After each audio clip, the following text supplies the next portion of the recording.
తెలుసా అండి? ఇదిగో వాళ్ళు చెట్ల ఫలాలు తినొద్దన్నారు, వీళ్ళు తినేశారు. ఇప్పుడు దేవుడు వచ్చాడు అనుకో, తర్వాత ఏం జరగాలి? ఆ దేవుడు ఏం చెప్పారో తెలుసా? ఈ చెట్ల ఫలాలు తినిదనమున నిత్యముగా చచ్చెదవు అని చెప్పారు. ఇప్పుడు దేవుడు వచ్చారు, వీళ్ళు పళ్ళు తినేశారు, దేవుడు ఇప్పుడు వచ్చాడు. ఇప్పుడు ఏం జరగాలి తర్వాత ప్రోగ్రాం? వాళ్ళని దేవుడు చంపాలి. మరి చంపారా?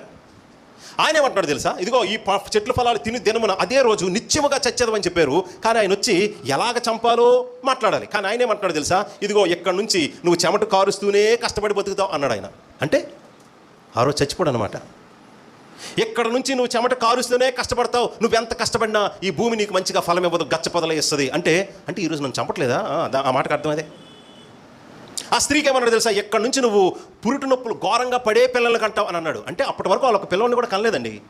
కానీ దేవుడు ఏమన్నాడు తెలుసా? ఎక్కడి నుంచి నీ నొప్పులు పెంచుతాను, చాలా నొప్పులు పడే పిల్లల్ని కంటావు అని అన్నాడంటే అర్థం ఏంటి? అరే తినుదనమున అదే రోజు చచ్చిపోతారు మీరు, ఈ చెట్ల ఫలాలు తింటే, ఈ ఆజ్ఞను మీరు మీరితే అదే రోజు మరణిస్తారని చెప్పిన దేవుడు వచ్చిన తర్వాత మాట్లాడాల్సింది ఎలాగ చంపాలో మాట్లాడాలి. కానీ ఆయన ఏం మాట్లాడుతుండే తెలుసా? మీరు ఇంకా బతుకుతారు, పిల్లల్ని కంటారు, కష్టపడతారు, చెమట ఓడిస్తారు, కానీ పిల్లలు కనే దాంట్లో మీకు ఎక్కువ నొప్పి బాధ ఉంటుంది, అలాగే పురుషుడు కష్టపడే దాంట్లో మీకు ఎక్కువ చెమట కష్టమే ఉంటుంది అని దేవుడు చెప్తున్న మాటలు బట్టి, అంటే ఈరోజు మమ్మల్ని చంపాలి కానీ చంపకుండా ఇంకా బతుకుతామని మాట్లాడుతున్నాడంటే ఈరోజు మనల్ని చంపట్లేదన్నమాట. ఈ విషయం ఒక పాస్టర్ గారు నాకు ఫోన్ చేసి అడిగారు, అన్న అసలు మనిషి జీవితంలో వచ్చిన సమస్యలు, కష్టాలు, ఏడుపులు ఇవన్నీ రావడానికి కారణమైన వాక్యభాగం ఏంది అని నన్ను అడిగితే, మీరు ఎంతకీ ఏ వాక్యభాగం మీద ధ్యానం చేసి నాకు ఈ ప్రశ్న అడిగారని అడిగాను ఆ పాస్టర్ గారికి. అంటే మేము మాట్లాడుకుంటాం, అంటే మేము ఈ తర్వాత ఆదివారం ఏ వాక్యభాగం చెప్పాలో దాని గురించి సంబంధించిన కొన్ని అబ్జర్వేషన్స్, అర్థం కాని కొన్ని విషయాలు, దానికి సంబంధించిన పుస్తకాలు కొంతమంది పాస్టర్ ఫ్రెండ్స్ మాట్లాడుకుంటారు ఫోన్లు చేసి. నెక్స్ట్ సండే చెప్పాల్సిన వాక్యభాగం మీద ఈరోజు ఆయన నాతో మాట్లాడుతూ ఇదంతా వచ్చింది ఆదికాండం 3వ అధ్యాయం నుంచే కదన్నా అని అన్నాడు. అన్నగారు ఆదికాండం 3వ అధ్యాయం నుంచే వచ్చిందా శాపము, దుఃఖము, ఏడుపు? అవునన్నా ఆదికాండం 3వ అధ్యాయమే అసలు సమస్య అన్నారు. కాదు, ఆదికాండం 3వ అధ్యాయం అసలు సమస్య కాదు. మనకు కనిపిస్తున్నది కేవలం మనుషులకి ఏ కష్టం వచ్చిందో, ఏ నష్టం వచ్చిందో, ఏ శాపం వచ్చిందో, ఏ నొప్పులు, ఏ బాధలు వచ్చాయో అవే కనిపిస్తున్నాయి. కానీ అక్కడ ఉన్నది ఏంటో తెలుసా? ఆదికాండం 3వ అధ్యాయంలో నీ పాపాన్ని బట్టి దేవుడు నిన్ను తన మాట చెప్పున చంపాలి ఆ రోజు, కానీ చంపకుండా నీకు జీవితాన్ని, భవిష్యత్తుని ఇస్తున్నాడు. ఇదిగో ఎవరెవరైతే మా జీవితంలో కష్టం వద్దు, బాధ వద్దు, ఇబ్బంది వద్దు అన్నారంటే చంపమని మీరే అడుగుతున్నట్టు. ప్రభువా నన్ను చంపకు అంటే అర్థమేంటి తెలుసా? నన్ను శిక్షించని. బాధలు, శిక్షలు, అవమానాలు, ఇంకేమైనా నొప్పులు, రోగాలు ఎవరికంటే బతికే వాళ్ళకే.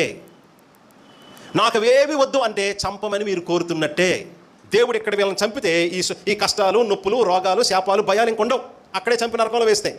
కానీ దేవుడు ఒక వ్యక్తిని చంపి నరకంలో వేయడం ఆయనలో ప్రేమ, కనికరం, క్షమాపణ లేకపోవడమే. ఈ 3వ అధ్యాయంలో మనుషులు ఎంతసేపు చూసేది శాపము, రోగము, కష్టమే చూస్తున్నారు. కానీ ఇంత ఘోరంగా దేవుని మీద తిరగబడి ఆయనకి ఇవ్వాల్సిన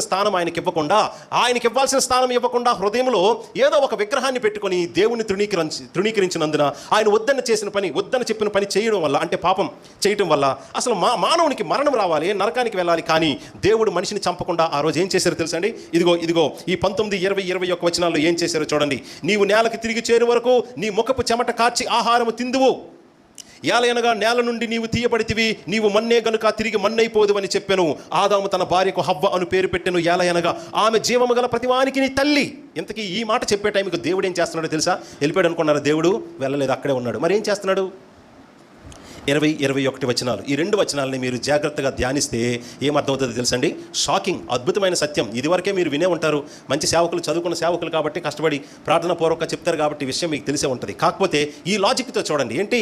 20వ వచనంలో ఆదాము హవ్వకి పేరు పెడితే, ఏది మొదటి పేరు కాదు, రెండో పేరు పెడుతున్నప్పుడు దేవుడు అక్కడ ఉన్నాడా లేదా? ఉన్నాడు. ఆదాము స్త్రీకి ఆ పేరు, రెండవ పేరు పెడుతున్నప్పుడు, హవ్వని పేరు పెడుతున్నప్పుడు దేవుడు ఏం చేస్తున్నాడో తెలుసండి? చూడండి 21వ వచనం. దేవుడైన యెహోవా ఆదామునకును అతని భార్యకును చర్మపు చొక్కాయలను చేయించి వారికి తొడిగించెను. ఎలాగా? చర్మపు చొక్కాయలు చేయించి, ఎలాగ చర్మపు చొక్కాయలు చేయించారు అంటే ఇంకొక జంతువు యొక్క చర్మాన్ని తీసి వీళ్ళకి వస్త్రాలుగా ధరింపజేశారు. అంటే వాళ్ళ కళ్ళ ముందు దేవుడు చేస్తున్న పని ఏంటో తెలుసండి? ఆదాము హవ్వల ముందు వీళ్ళిద్దరి యొక్క సిగ్గును కప్పడానికి వీళ్ళకి వస్త్రాలు తయారు చేయాలి. వస్త్రాలు తయారు చేయడానికి ఒక జంతువుని దేవుడు బలిచ్చాడు. దాని తల నరికి దాని చర్మాన్ని తీసినప్పుడు జంతువు కాళ్ళు ఎలా గిలగిలా కొట్టుకొని రక్తము చిందించి మరణించిందో కళ్ళతో చూసినప్పుడు, అయ్య బాబోయ్, చావు అంటే ఇలా ఉంటుందా? నిజానికి అలాంటి చావు ఎవరికి రావాలి? నాకు, నా భార్యకి రావాలి. కానీ మాకు రావట్లేదు. మాకేం చెప్తున్నాడు తెలుసా? ఇంకా బతుకుతాం, ఇంకా పిల్లల్ని కంటాం, ఇంకా కష్టపడతామని చెప్తున్నాడంటే మేము ఈరోజు చనిపోవట్లేదు. ఈరోజు మరి ఆయన మాట ఇచ్చాడుగా, తినుదినమున నిత్యముగా చచ్చెదరని. మరి పాపం జరిగింది. ఈ పాపం జరిగినప్పుడు అక్కడ మరణం జరగాలి కదా. ఆ మరణం మాది కాదు, మా కోసం ఇంకొకరు, ఏది పాపము ఎరుగని అమాయకమైన మరొక జీవి మా కోసం, మా బదులు, మా స్థానంలో రక్తము చిందించి మరణించబట్టి ఆ జంతువు యొక్క ఆ శరీరం, లేకపోతే ఆ జంతువు యొక్క ఆ చర్మాన్ని మాకు వస్త్రాలుగా కప్పాడు. ఇప్పుడు నేను ఆదామును చూసినప్పుడు భార్యకి ఏమనిపించాలో తెలుసా? హవ్వను చూసిన ప్రతిసారి భార్యకి ఏం గుర్తు రావాలో తెలుసా? హవ్వను చూసిన ప్రతిసారి ఈ భర్తకి ఏం గుర్తు రావాలంటే ఫస్ట్ ఆమె బాడీని కవర్ చేసిన ఈ చర్మపు చొక్కాయే కనిపిస్తుంది. ఆ స్త్రీ తన భర్తను చూసినప్పుడు ఫస్ట్ ఏం కనిపిస్తుంది తెలుసా? ఆ భర్తకి కవర్ చేసిన తన చర్మపు చొక్కాయే కనిపిస్తుంది. నిజానికి నా భర్త చనిపోవాలి, ఈ రోజుకి బతికొనడానికి కారణం ఆయన ధరించిన ఏంటి? చర్మపు చొక్కాయి. అంటే ఈ రోజుకి నా భర్త బతికొనడానికి కారణం నా భర్త బదులు, నా భర్త కోసం ఆయన చేసిన పాపానికి ఏ పాపము ఎరుగని ఇంకొకరు బలైపోయారు కాబట్టి స్టిల్ ఆయన బతుకున్నాడు. ఈ స్త్రీని తాను చూసుకున్న అదే సత్యం. అంటే మేము బతకడానికి యోగ్యులము కాదు, మేమెప్పుడో మరణించి ఉండాలి, మమ్మల్ని చంపి దేవుడు నరకంలో వేయాలి. కానీ ఈ రోజు వరకు మేము బ్రతికొనడానికి కారణం మా బదులు, మా వంతు, మా స్థానంలో మా ఘోరమైన పాపానికి, అవిధేయతకి ఏ పాపము లేని అమాయకమైన ఇంకొక జీవి చంపబడవలసి వచ్చింది. ఈ విషయం ప్రపంచానికి ఎంతమందికి తెలుసండి? ఈ రోజు బతుకుతున్న బతుకు దేనివల్ల, ఎవరి వల్ల అనుకుంటున్నారు? మాకు ఆరోగ్యం ఉంది, చిన్న వయసే, మేము చాలా జాగ్రత్తగా ఉంటాం, జాగ్రత్తగా కారు బైక్ నడుపుతాం, జాగ్రత్తలు తీసుకొని డిసిప్లిన్గా మంచి ఆహారపు అలవాట్లు ఉన్నాయి కాబట్టి ఈ రోజు వరకు బతుకున్నాం అనుకుంటున్నారా? కాదు. నిజానికి లెక్క ప్రకారం మీ బుద్ధిని బట్టి, మీ మనసును బట్టి, మీ యొక్క పాప రోగాన్ని బట్టి ఎప్పుడో దేవుడు మిమ్మల్ని చంపి నరకంలో వెయ్యాలి. కావాలంటే మీ అమ్మ నాన్న బతుకుంటే అడగండి, చిన్నప్పుడు ఎన్నిసార్లు మిమ్మల్ని పట్టుకొని భయంతో హాస్పిటల్కి పరుగులెత్తారో, అసలు ఈ రాత్రి అయినా నా కొడుకు బతుకుతాడా బతకడో అనుకొని. ఎన్ని ప్రమాదాలు చూడండి, ఆ కరోనా కాలంలో చూడండి ఎంతమంది మరణించారు. సో నిజానికి మీ సమయం ఎప్పుడో అయిపోయింది. ఈరోజు మీరు బతుకుతున్న సమయం ఎక్స్ట్రా టైం, గ్రేస్ పీరియడ్లో బతుకుతున్నారు. ఇక్కడ ఆదాము హవ్వలే కాదు, మాత్రమే కాదు, వాళ్ళకు పుట్టిన ప్రతి మానవుడికి ఇదే నిజం. దీన్ని యేసుప్రభు ఎంత అద్భుతంగా చెప్పారో తెలుసా ఒక ఉపమానంలో. ఏ ఉపమానం? ఎవరికైనా ఐడియా ఉందా? నిజానికి నీ టైం ఎప్పుడు అయిపోయింది, ఎప్పుడో నిన్ను నరికివేయాలి, కానీ ఇంకొక సంవత్సరం నీ జీవితంలో ఆయుష్ రావడానికి కారణం నిన్ను భరించే ఒక దేవుడు. నీ పాప శిక్షకు ఆయన ఇంకొక బలియాగాన్ని సమర్పించి సిద్ధపరిచి నీ మరణాన్ని దొర్లించాడు నీ మీద నుంచి అమాయకమైన మరొక బలియాగం మీదకి. కాబట్టి మీరు బతుకున్నారు. ఈ విషయం అర్థం చేసుకున్న వాళ్ళు ఎవరి కోసం ఎవడు దేవుడు అని మాట్లాడరు.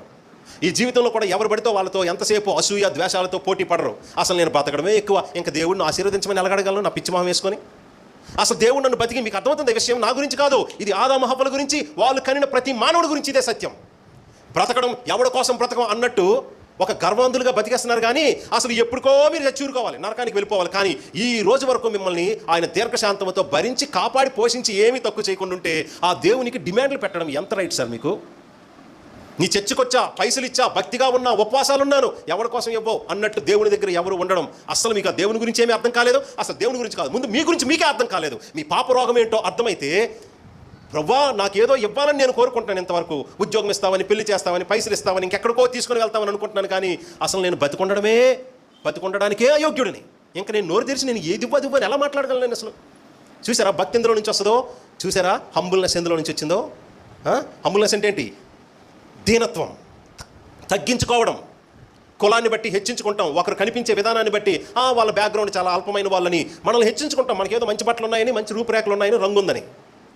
నో, నీ పాప రోగం ఏంటో తెలిసే, భూమి మీద ఉన్న మనుషులందరికంటే నువ్వే ఘోరమైన వాడివి, నువ్వే అత్యల్పుడివి. కాబట్టి నువ్వెంత పెద్ద కులం నుంచి వచ్చినా, ఎంత మంది మార్పులో నీ వెనకాతల బ్యాక్గ్రౌండ్ ఇన్ఫ్లుయెన్స్ ఉన్నా, ఎంత ఆస్తిపాస్తులున్నా, అస్సలు నువ్వు ఒక వ్యక్తి మీద హెచ్చించుకో, ఒక రిక్షా లాగే వ్యక్తి మీద కూడా నువ్వు హెచ్చించుకో. ఎందుకంటే మనిషి తగ్గించుకోవాల్సింది వాళ్ళ యొక్క కులాన్ని బట్టి కాదు, రంగుని బట్టి కాదు, చదువుని బట్టి కాదు, స్టేటస్ అంటే ఫైనాన్షియల్ స్టేటస్ బట్టి కాదు. మనిషి నిజానికి తాను అందరికంటే తక్కువగా తగ్గించుకోవాల్సింది నీ ఒరిజినల్ ఫేస్. నీకు అర్థమై నీ ఒరిజినల్ ఫేస్ ఏంటో తెలుసా? ఎంత ఘోరమైన పాపివి. నిన్ను దేవుడు అప్పుడే చంపి నరకంలో వేయాలి. కానీ ఈ రోజు వరకు సమాజంలో నీ యొక్క సీక్రెట్స్ ఏవి బయట పెట్టకుండా తన కడుపును అన్ని పెట్టుకొని నీ గౌరవాన్ని కాపాడుతున్నాడు. అంతకు మించి నీ ప్రాణాన్ని, తన కుమారుని ప్రాణాన్ని నీ ప్రాణానికి బదులుగా ఇచ్చి నీకు జీవితం ఇచ్చాడు. కాబట్టి ఇంకా ఏం దొరుకుద్ది దేవుని దగ్గర నుంచి? ఇంకా ఏమిస్తాడని మీరు చర్చకు వస్తున్నారు? ఇంకా ఏం పొందుకోవాలని మీరు ప్రార్థనలు చేస్తున్నారు? చెప్పండి, మీ హృదయానికి మీరే చెప్పండి. కానీ దేవుని సత్యం అర్థమైన తర్వాత, ఆయన ప్రేమ ఏంటో అర్థమైన తర్వాత, ప్రభువా నేనే కాదు, నన్న కన్న తల్లిదండ్రులే కాదు, ఈ భూమి మీద ఉన్న మానవ జాతి అంతటినీ కనిన తల్లిదండ్రులు కూడా డే 1 నుంచే వాళ్ళు ఇలాంటి స్వార్థపరులు. వారి జీవితానికి ఎంతో ముఖ్యమైన అవసరమైన అన్ని అవసరాలు తీర్చిన సృష్టికర్తకి వాళ్ళ హృదయంలో మొదటి స్థానం లేదు. ఆయన మీద ఎంతసేపు ఎలా ఉన్నారో తెలుసా? ఇదిగో దేవుని మీద ఉన్నది పోటీతత్వం, అసూయ. ఈ రెండు ఉన్నాయనుకోండి, ద్వేషం కూడా ఉంటుంది. అందుకే బైబిల్లో అతి ప్రధానమైన ఆజ్ఞ ఏంటో తెలుసా? నీ దేవుణ్ణి నీ పూర్ణాత్మతో పూర్ణ శక్తితో అలా ఇలా ప్రేమించని చెప్పడం బైబిల్లో. ఎందుకో తెలుసా అండి? నీకున్న పాపరోగమే నీ దేవుణ్ణి నువ్వు ద్వేషించడం. ఈ మైక్ దేవుడు అని చెప్పండి, దీనికైనా జనాలు సాగిలు పడిపోతారు. మనం కూర్చున్న కుర్చీ ఉందే, దానికి ఒక రంగు క్లాత్ చుట్టి దాని ముందు ఒక 10 మంది ఇలా కూర్చున్నాం అనుకోండి, ఒక అరగంటలో ఇంకెవడో వచ్చి కూర్చుంటాడు మనతో పాటు, 11వ వాడు. రెండో రోజుకి 15 మంది అవుతారు. మనం స్కిట్ వేస్తున్నాం. స్కిట్ ఏంటి తెలుసా? అంటే ఒక చిన్న నాటిక. ఆ నాటిక ఏంటంటే, రోడ్డు మీద ఒక మంచి స్థలం చూసుకొని చెట్టు కింద కుర్చీ పెట్టి, ఆ కుర్చీకి ఒక ఎర్రని గుడ్డ చుట్టండి, దాని ముందు 10 మంది కూర్చోండి. ఏం పాడక్కర్లేదు, 10 మంది కూర్చొని ఎలా అంటే చాలు, ఖచ్చితంగా ఒక అరగంటలో ఇంకోటి వచ్చి మన వెనకాల కూర్చుంటాడు. ఎక్కడేదో ఉంది, ఏదో దొరికిపోతుంది ఇక్కడికి వెళ్తే. ఈలోగా ఇలా ఫోన్ పక్క నుండి ఏంటి సార్ అని అడిగితే అని అన్నాం అనుకోండి, ఏం చెప్పొద్దు, ఊరికే నటించావు. అయ్యి బాబోయ్, ఆహా, అతగాడికి ఏమర్థమైందో ఆ సైన్లో, ఆహా అంత శక్తి, అంత అద్భుతమా, అంతే. ఫోన్ చేసి రే ఎక్కడేదో దొరికిపోతుంది, నువ్వు వచ్చాయని ఇంకొకరిని ఫోన్ చేసి పిలుస్తాడు.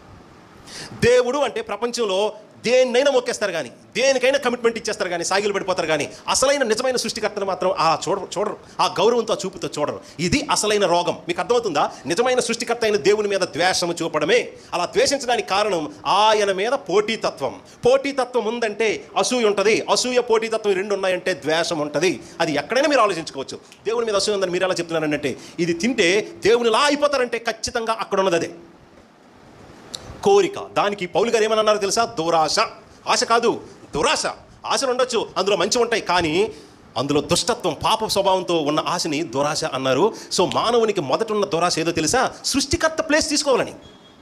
వారికి జీవితాన్ని, జీవాన్ని ఇచ్చిన దేవుని యొక్క ప్లేస్ని, దాన్ని సిన్ అంటే ఇలాగే చెప్పారు థియోలాజియన్స్. డీగాడింగ్ గాడ్ అన్నారు, డీథ్రోనింగ్ గాడ్ అన్నారు. డీథ్రోనింగ్ అంటే దేవుడు తన సింహాసనం మీద ఆసీనుడై ఉంటే ఆయన్ని సింహాసనం మీద తోసేసి అక్కడికి మనం ఎక్కిపోవడం. డీగాడింగ్ గాడ్ అంటే దేవుణ్ణి దేవునిగా ఉంచకుండా ఆ స్థానంలోకి మనం వెళ్ళిపోవడం. ఈ రోగం ఎక్కడి నుంచి ఉంది? ఆదికాండం 3వ అధ్యాయం నుంచే ఉంది. వచ్చిన శోధన కూడా అదే. ఇంతకీ సాతాను ఆ శోధనతోనే ఎందుకు శోధించాడంటే, వాడు పడింది కూడా దానికే. దేనికి? సాతాను వాడు పాపం చేయడానికి కారణం ఏంటి? వాడు కోరుకున్న స్థానం ఏది? ఎగ్జాక్ట్లీ దేవుని స్థానాన్నే, దేవుని సింహాసనాన్నే కోరుకున్నాడు. వాడిలో ఏ పాపం ఉందో అదే రోగం వీళ్ళకు కూడా ఇంజక్షన్తో ఎక్కించాడు. వీళ్ళ దగ్గర ఇదే ఉంది. ఎందుకంటే ఈ సృష్టి అంతట్లో దేవుని చూడకపోతే దేవుడు అవ్వాలని ఎవరికి, ఇప్పుడు మనకు అనుకోండి దేవుడు ఎవరో తెలియదు అనుకోండి, అరే బాబు నువ్వు దేవుళ్ళగా అవుతావు తినరా అంటే, దేవుళ్ళగా అవ్వడం అంటే ఏంటి? ఆ దేవుడు ఎలా ఉంటాడో తెలియనప్పుడు దేవుళ్ళగా అవ్వడం అంటే ఏంటి? దేవుడు ఎలా ఉంటాడో సాతానికి తెలుసు, ఇదిగో ఆదాము హవ్వలకు కూడా తెలుసు. ఆయనలాగా అవుతారు, తినరా బాబు అంటే తిన్నారు వీళ్ళు. సో ఈ వాక్య భాగం అంతట్లో బట్టి మీరు అర్థం చేసుకోవాల్సిన ప్రాముఖ్యమైన సత్యం ఏంటో తెలుసా? మీరు దేవుణ్ణి ఆరాధిస్తున్నారా? దేంతో? మీ ఫ్యామిలీతో, మీ ప్రాణంతో. మీ ప్రాణం అనుకుంటారు. ఇక్కడ ఉన్న చాలామంది యవనస్తులు ఒక వయసు వచ్చేసరికి మీకు ఇష్టమైన వ్యక్తి కోసమే జీవితం అనుకుంటారు. భార్య కోసమో, పిల్లల కోసమో, భర్త కోసమో, లేకపోతే మీరు ఇష్టపడుతున్న ఒక ఫ్రెండ్ కోసమో, ప్రేయసి ప్రియుడి కోసమో. నువ్వు ఉంటేనే జీవితం, నీ కోసమే జీవితం. చావైనా నీ కోసమే, బతుకున్నా నీ కోసమే. అది భర్త కోసమైనా భార్య కోసమైనా అది పాపం. ఎందుకంటే వింటాని మాట, ఎందుకంటే జీవితం ఏ మనిషి కోసం కాదు. వాళ్ళున్నా చచ్చినా, వాళ్ళు బతికుంటే ఉండడానికి, వాళ్ళు చచ్చిపోతే నువ్వు కూడా చచ్చిపోవడానికి. నీ జీవితం, నీ ప్రాణం ఏ మనిషి కోసం వేయడానికి వాళ్ళకి ఆ హక్కు, అర్హత లేదు. అంత విలువ వాళ్ళకి లేదు. నిజానికి నీ రక్తము చిందిస్తే, నీ రక్తము చిందించడానికి అంత యోగ్యమైన వ్యక్తి ఈ భూమి మీద అమ్మా నాన్న కూడా కారు. నువ్వు రక్తము చిందించి ప్రాణం పెట్టాలంటే దానికి సరిగ్గా సరిపోయే యోగ్యుడైన వ్యక్తి మీకు ఆ రక్తాన్ని, ప్రాణాన్ని ఇచ్చినవాడు తప్ప ఈ సృష్టిలో ఇంకెవరు ఉండకూడదు. కాబట్టి మీరు ఎవరినైనా ప్రేమించవచ్చు, అమ్మని నాన్నని ప్రేమించవచ్చు, స్నేహితుల్ని ప్రేమించవచ్చు, ఎవరినో ప్రేమించవచ్చు, భార్యని భర్తని ప్రేమించవచ్చు. కానీ మీ ప్రేమ యేసుక్రీస్తు తర్వాతే. ఆయన ఒప్పుకుంటేనే అక్కడ ప్రేమ ఉంచాలి, లేకపోతే లేపేయాల ప్రేమని. ఇది చెప్పినంత ఈజీయా? కాదు. నాకు తెలుసు, నేను మనిషినే, ఆ వయసులో అంతా పెరిగి వచ్చిన వాడినే. దేవుని కోసం ప్రేమ వదులుకున్నంత శక్తి సామర్థ్యాలు మనకెక్కడున్నాయి? కానీ దేవుడైతే చెప్తున్నాడు, అరే అబ్బాయి నీకది మంచిది కాదు, నువ్వు అనుకుంటున్నావే ప్రేమని, ఆ ప్రేమ నిన్ను చంపుద్ది. ఇదిగో ఇక్కడ ఉన్నట్టే. నిన్నే కాదు, నీ కుటుంబం, నువ్వు తర్వాత ఎంతమంది పిల్లలు కంటావో, మనుషులందరినీ చంపడానికి కారణమైంది నీ, ఒక మాట వచ్చింది మింగేశాను, మాట అనకూడదని, నీ ప్రేమే. నీ గుండెని పిండేసే ప్రేమ. గొప్ప మాటలు మాట్లాడతారే ప్రేమని. భర్త మీద కావచ్చు, భార్య మీద కావచ్చు. ఆ ప్రేమ ఎంతవరకు వెళ్ళిపోతుందంటే, ఆ పిచ్చి దేవుడు ఉంటే ఉన్నాడు, లేకపోతే లేకపోయాడు. కానీ నాకు ఫస్ట్ మాత్రం నా భర్తే, మా ఆయనే, లేకపోతే నా భార్య, లేకపోతే నేను ఇష్టపడిన ఒక వ్యక్తే. నో. మీకు ఈ మాట అర్థమవుతుందా? ఏ సినిమా యాక్టర్ కోసమో, ఏ క్రికెట్ ప్లేయర్ కోసమో, ఏ రాజకీయ నాయకుడి కోసమో రక్తాలు చిందించినంత పని మీరు పెట్టుకోకూడదు. అందులో ఘోరమైన పాపం ఉంది. దేవుడిచ్చిన మంచి భార్యను ప్రేమించబట్టే ఇంత ఘోరమైన శాపము, నాశనాన్ని లోకానికి తీసుకొచ్చాడు ఈ పెద్ద ఆయన. అలాంటిది నువ్వు ఒక రాజకీయ నాయకుడి కోసం రక్తాలు చిందించడానికి, ఎవరినో చంపడానికి పరుగులు పెడుతున్నావంటే ఇంకెంత ఘోరమైన మోసంలో ఉన్నారో మీకు అర్థమవుతుందా? ఒక స్త్రీ కోసం, ఒక పురుషుని కోసం రోగాన్ని లెక్క చేయరు. ఏ రోగం తెచ్చుకుంటారో, ఏ మందులు తాగుతారో, దేనికి అలవాటు పడిపోయి మరణం వరకు వెళ్ళిపోతారో. ఏం సార్, మీ ప్రాణం ఒక అమ్మాయి కోసం, ఒక స్త్రీ కోసం, ఒక అబ్బాయి కోసం పెట్టడానికి నిజంగా వాళ్ళకి అంత సీన్ ఉందా? అంత చిత్రం లేదు. ఈ విషయం మీరు గమనించండి, గుర్తించండి. అది ఏ ప్రేమ అయినా, పెళ్లిలో ప్రేమ కావచ్చు, పెళ్లి బయట ప్రేమ కావచ్చు, స్నేహితులే కావచ్చు, అమ్మా నాన్నే. అరే, అమ్మా నాన్ననే ఆ స్థానంలో పెట్టిన తర్వాత అసలు ఇంకెవరిని పెట్టడానికి వీల్లేదు అసలు. కానీ అమ్మ నాన్న మీద అంత ప్రేమ ఉండదు. ఇప్పుడు చిన్నప్పుడు ఉంటుంది, పెద్ద అయిన తర్వాత అన్ని విసురులు, కోపాలు, తాపాలే వస్తాయి. ఎందుకు? వాళ్ళు ఏదో చేసి మంచం మీద పడ్డారనుకో, ఆ మంచం మీద ఇంకా లేవలేని పరిస్థితులు ఉంటే వాళ్ళకి ఎంత సేవ చేయాల్సి వస్తుందని వయసు మీరిపోయిన తల్లిదండ్రుల మీద ఊరికే అరుస్తారు. భయంతో, సేవ చేయబడుతుందని భయంతో. మీరు అర్థం చేసుకోండి, ప్రభు అయిన యేసుక్రీస్తు కంటే ఎక్కువ ఎవరు మీ జీవితానికి కాకూడదు. మీ జీవితానికి ప్రభు అయిన యేసుక్రీస్తు కంటే మీ కులము కానీ, మీ ధనము కానీ, మీ వ్యాపారం కానీ, మీ ఆస్తిపాస్తులు కానీ విలువైనదిగా మీరు ఎంచారంటే మీ మొదటి ప్రేమ మీకు అవి ఇచ్చిన మీ సృష్టికర్త మీద లేవు. కాబట్టి అది మీకు కీడు తెచ్చి పెడుతుంది. మీకే కాదు, మీ కుటుంబానికి, మీ పిల్లలకి. చూసారా, వీళ్ళిద్దరే ఎఫెక్ట్ అవ్వలేదండి. వీళ్ళిద్దరు కరెంట్ పిల్లలు ఎలా తయారయ్యారో తెలుసండి? ఒకడినొకడు పడి చంపుకునేటట్లు తయారయ్యారు. ఇద్దరు పిల్లల కంటేనే ఒకడి మీద ఒకటి పడి చంపేశాడు. ఇంకా 2 రాజ్యాలు పుడితే యుద్ధాలు ఎలా జరగకుండా ఉంటాయి సార్? చాలా విచిత్రమైన విషయం చెప్పుకుందాం మనం. ఇదిగో చదువుతున్నాం మనం 14-15 వచనాలు చూడండి. ఇదే 3వ అధ్యాయం. ఇదిగో వీళ్ళ పాపం చేయబట్టి ఏం జరిగిందో చాలా విచిత్రమైన మాట చూడండి. 14-15 వచనాలు ముగింపుకు వచ్చాములేండి. 14-15 వచనాలు దయచేసి చూడండి. 14 అందుకు దేవుడైన యెహోవా సర్పముతో, నీవు దీన్ని చేసినందున పశువులన్నిటిలో, భూజంతువులన్నిటిలోనూ నువ్వు శపింపబడిన దానివై నీ కడుపుతో ప్రాకుచు నీవు బ్రతుకు దినములన్నీ నీవు మన్ను తిందువు. మరియు నీకును స్త్రీకిని నీ సంతానమునకును ఆమె సంతానమునకును వైరము కలుగజేసేదను. అది నిన్ను తల మీద కొట్టును, నీవు దానిని మడమ మీద కొట్టుదు అని చెప్పాను. బైబిల్లో 2వ పేజీలో ఉన్న విషయాలు ఇవి. కానీ ఏం జరుగుతుందో తెలుసా అండి? ఈ రోజు వరకు అదే జరుగుతుంది. ఏం జరుగుతుంది? ఈ రోజు వరకు అదే జరుగుతుంది. ఇంతకీ ఏంటండి ఏం జరుగుతుంది అంటారా? చూడండి, ఇంకా భార్యాభర్తలిద్దరికీ ఒక పిల్లోడు కూడా పుట్టలేదు. ఆ భార్యాభర్తలిద్దరికీ ఇంకొక అబ్బాయి కూడా పుట్టలేదు. టైం అవుతుందా? నేను క్లోజింగ్కి వస్తున్నాను, శ్రద్ధగా ఆలకించండి. ఆ భార్యాభర్తలకి ఇంకొక అబ్బాయి కూడా పుట్టలేదండి. ఇంకా పుడతారు భవిష్యత్తులో 1 సంవత్సరానికి. వింటున్నారు కదా? ఒక్క పిల్లోని కూడా కనుక మునిపే దేవుడు వీళ్ళిద్దరికీ ఏం చెప్పారు తెలుసా? ఇదిగో నీ సంతానానికి ఆమె సంతానానికి వైరము కలుగజేస్తానన్నాడు. వైరం అంటే శత్రుత్వము. శత్రుత్వం ఉందంటే అక్కడ యుద్ధం ఉంటుంది. భూమి మీద దేవుడు ఇక్కడ నుంచి పుట్టే సంతానానికి వైరము, యుద్ధము కలుగజేస్తానన్నాడు. అప్పుడు ఎంతమంది ఉన్నారు భూమి మీద? 2 రాజ్యాలు ఉన్నాయా? 2 ప్రజా గుంపులు ఉన్నాయా? 2 గ్యాంగులు ఉన్నాయా? అటో గ్యాంగ్, ఇటో గ్యాంగ్, 2 గ్యాంగులు ఉన్నాయా? ఎవరున్నారు అప్పటికి? కేవలం 2. ఆ 2 కూడా ఎవరు? భార్యాభర్తలు. చూడండి ఎంత విచిత్రమైన విషయమో. ఆ 2 కూడా భార్యాభర్తలు, 2 ఉన్నారు. పుట్టే వాళ్ళందరూ వాళ్ళకే పుట్టాలి. కానీ పుట్టే వాళ్ళందరూ దేనికి పుడతారని దేవుడు డిక్లేర్ చేశారు తెలుసా? మీరు చేసిన పాపాన్ని బట్టి ఇక్కడ నుంచి మనుషులు పుడతారు. పుట్టిన ప్రతి మనిషి అయితే ఎవరికి పనికి వస్తాడు? అయితే స్త్రీ సంతానముగా ఆ యుద్ధంలో ఉంటాడు. స్త్రీ సంతానముగా ఒక సైనికుడిగా ఉంటాడు, లేకపోతే సర్ప సంతానముగా సాతానుకు సేవకుడిగా ఉంటాడు. చూసారా యుద్ధం? మీకు అర్థమవుతుందా? స్త్రీకి, నీకును స్త్రీకిని అంటే సాతానికి లేక సర్పానికి స్త్రీకి, నీ సంతానం అంటే సర్ప సంతానం లేక సాతాను సంతానానికి స్త్రీ సంతానానికి యుద్ధము, వైరము, శత్రుత్వము కలిగిస్తాను అని దేవుడు చెప్పాడు. అంటే భూమి మీద అక్కడ నుంచి పుట్టిన ప్రతి మనిషి అయితే ఈ సైన్యంలో సైనికుడు లేక ఈ సైన్యంలో సైనికుడు. నేను మధ్యలో ఉంటాను అంత చిత్రం లేదు. అక్కడ మధ్యలో ఉండే అవకాశం లేదు. There is no neutral ground at all. ఉంటే మీరు సర్పానికి సేవకుడిగా, సైనికుడిగా, యోధుడిగా పనిచేయాలి నీ జీవితం అంతా. లేక ఉంటే స్త్రీ సంతానం. ఇంతకీ స్త్రీ సంతానం అంటే ఎవరు చూస్తారా? అక్కడే ఉంది ఆ ఫుట్ నోట్లో కింద ఒక మాట ఉంది. అది నీ తల మీద కొట్టును అనే మాట దగ్గర అది అనే మాట మీద నెంబర్ ఉంది కదా. ఆ నెంబర్ కింద ఫుట్ నోట్లో ఏమనుందో తెలుసా? ఆయన అనుంది. అంటే స్త్రీకి పుట్టే ఒక సంతానం, ఒక పురుషుడు, ఒక అబ్బాయి పుడతాడు.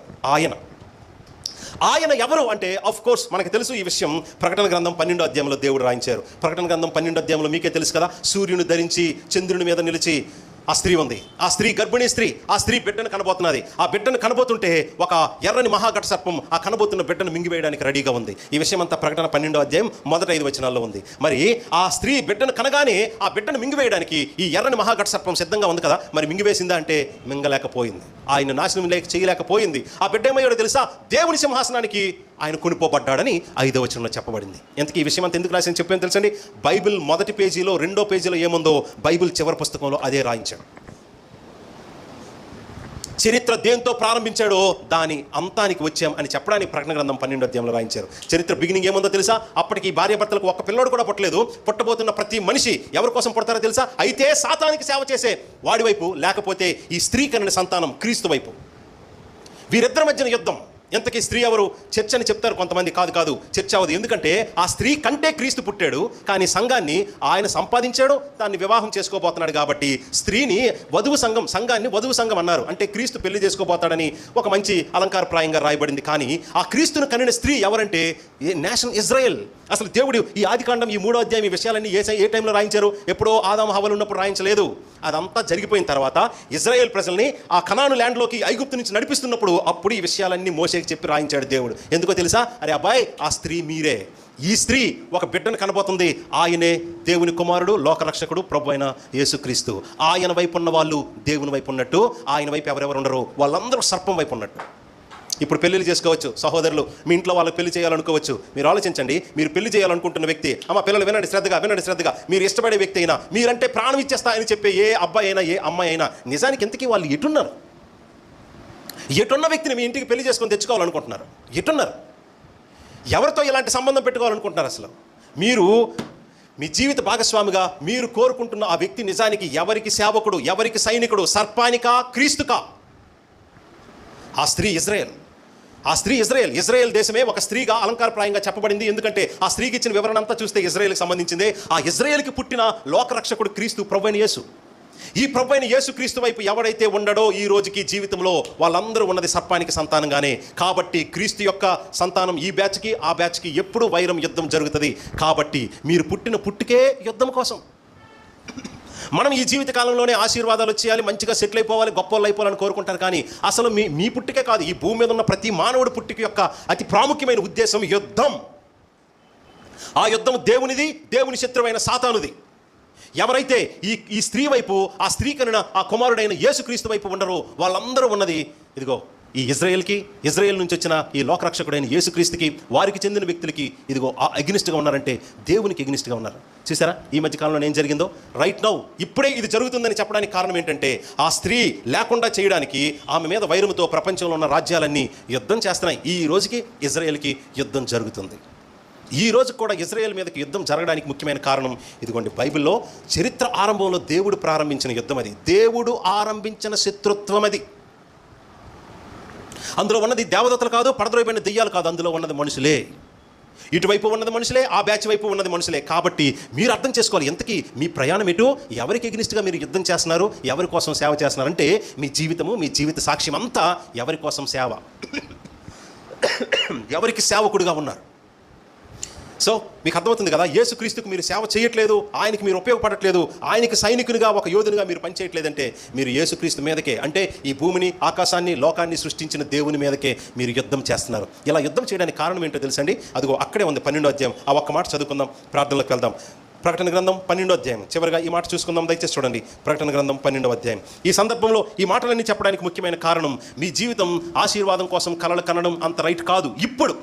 అలాగని దేవుడు ఆశీర్వదించడానికి కాదు, ఎంతో గొప్ప భవిష్యత్తు ఆశీర్వాదం ముందుంది. కానీ ఇప్పుడు మీ ముఖ్యమైన బాధ్యత, పని ఏంటో తెలుసండి?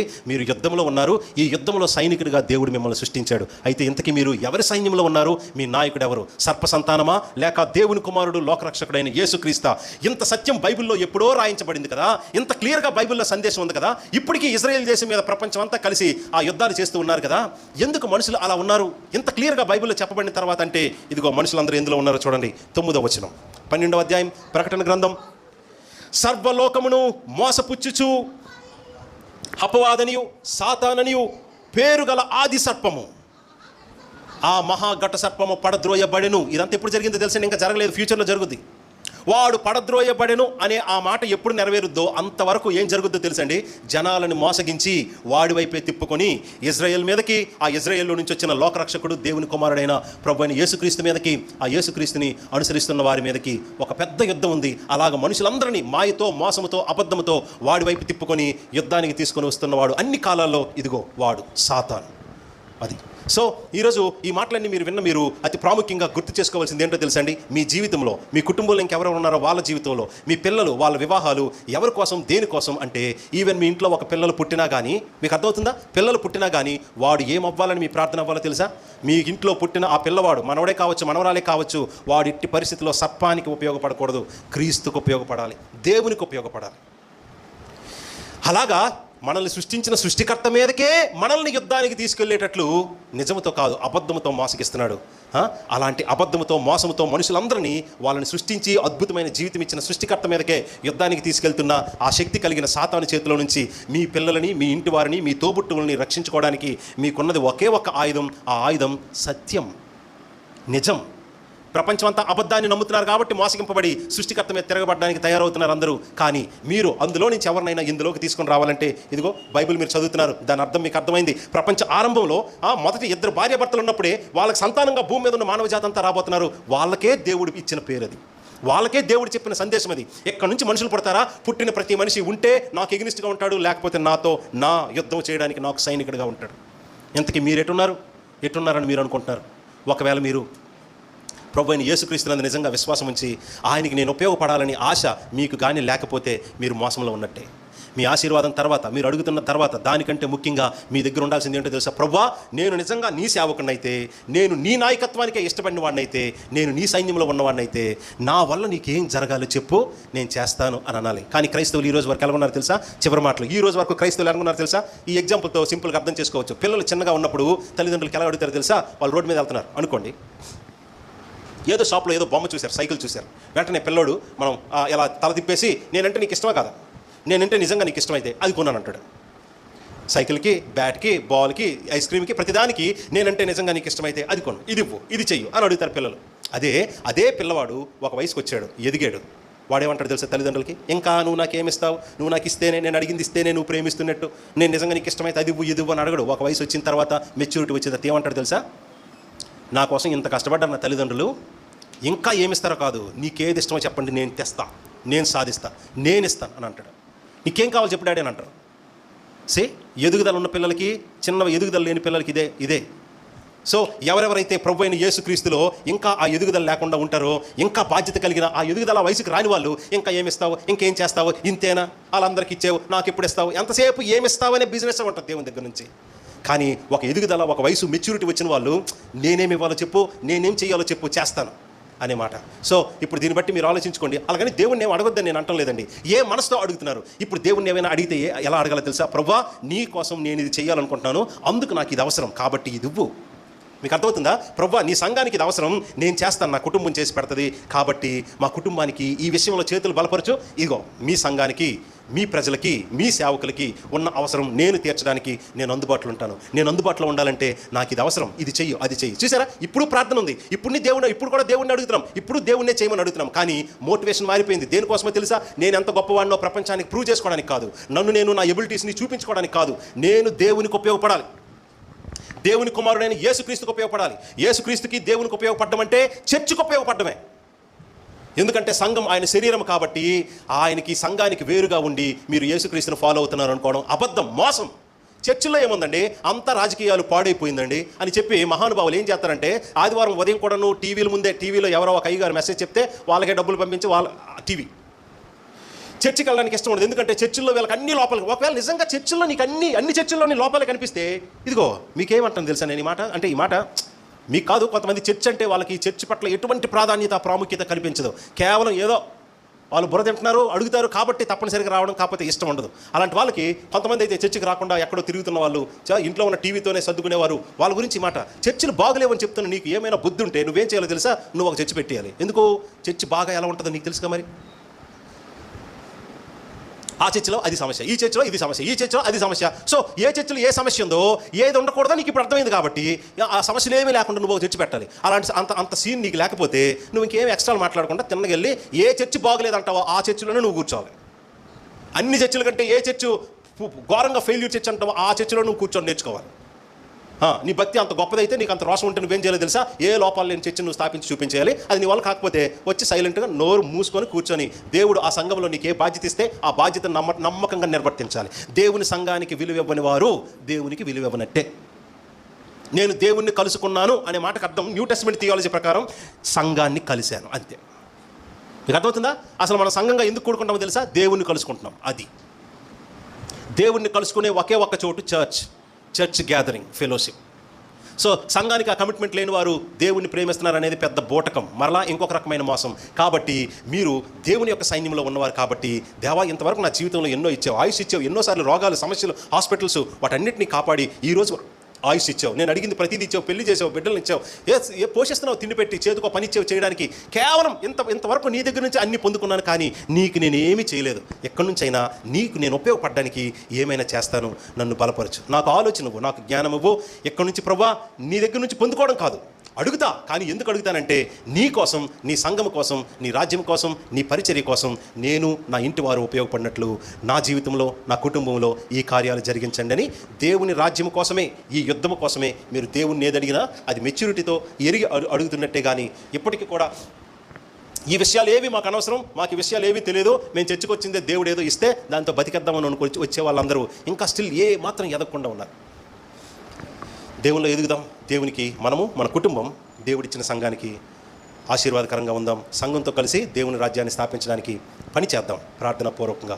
అందుకు అవసరమైన పరిశుద్ధ జీవితాన్ని కట్టుకుందాం. పాపం విషయంలో జాగ్రత్త పడదాం. ఏ పాపమైనా మొదట ప్రారంభమైంది హృదయంలోనే, అది కూడా మంచి రూపంతోనే స్టార్ట్ అవుద్ది. కానీ అందులో గొప్ప ప్రమాదం ఉంది, మోసం ఉంది. నీ దేవుణ్ణి అన్నిటికంటే ఎక్కువగా, అందరికంటే ఎక్కువగా, చివరికి నీ ప్రాణము కంటే ఎక్కువగా నీ దేవుణ్ణి, దేవుని కుమారుణ్ణి, యేసుక్రీస్తుని మీరు మీ హృదయంలో పెట్టుకోకపోతే అలాంటి హృదయంలో నుంచి వచ్చేవి పాపాలే వస్తాయి. అలాంటి పాపపు జీవితం వల్ల నీవు, నీ కుటుంబము కూడా శాపాన్ని పొందుతారు. అయితే ఈరోజు వర్తమానం నీ కుటుంబము, నీవు, నీ దగ్గర ఉన్న బలహీనత పాపాలు బట్టి శాపము, రోగము, ప్రమాదంలో పడకుండా ఉండినట్లు మీరు మారాలి. అలాగా మార్పు చెందడానికి నేను ఇష్టపడుతున్నాను. ప్రభువా, నన్ను మార్చు, నా కుటుంబాన్ని మార్చు. మేము సర్పానికి కాదు, సర్ప సంతానంగా కాదు, స్త్రీ సంతానంగా, ఇదిగో వచ్చిన లోకరక్షకుడైన యేసుక్రీస్తుకే మేము సేవకులము, సైన్యం. మేము కంఫర్టబుల్గా జీవించాలనుకుంటున్నాం, కానీ మేము మా పుట్టుకే యుద్ధం కోసం. కాబట్టి ఎంతసేపు కంఫర్ట్స్ ఎదుక్కొని ఏదో హ్యాపీగా సెటిల్ అయి బతికేద్దాం, చచ్చిపోయి నరకానికి వెళ్ళిపోదాం అన్నట్టు కాకుండా, దేవుడు మా ముందు గొప్ప భవిష్యత్తు ఉంచాడు. ఆ భవిష్యత్తులో గొప్ప ఆశీర్వాదం, ఆనందం ఇస్తాడు. కాబట్టి ఇప్పుడు మేము ఇంకెంతకాలం బతుకుతామో మాకు తెలియదు. ఇప్పటికే చాలా ఖర్చు అయిపోయింది, ఇంకెంతకాలం ఉంటామో తెలియదు. ఈ ఉన్న కాలంలో దేవుని గణపరచాలి, దేవునికి సేవ చేయాలి. ఆయన రాజ్యాన్ని కట్టడానికి దేవుడు నన్ను, నా కుటుంబాన్ని కూడా వాడుకోవాలనే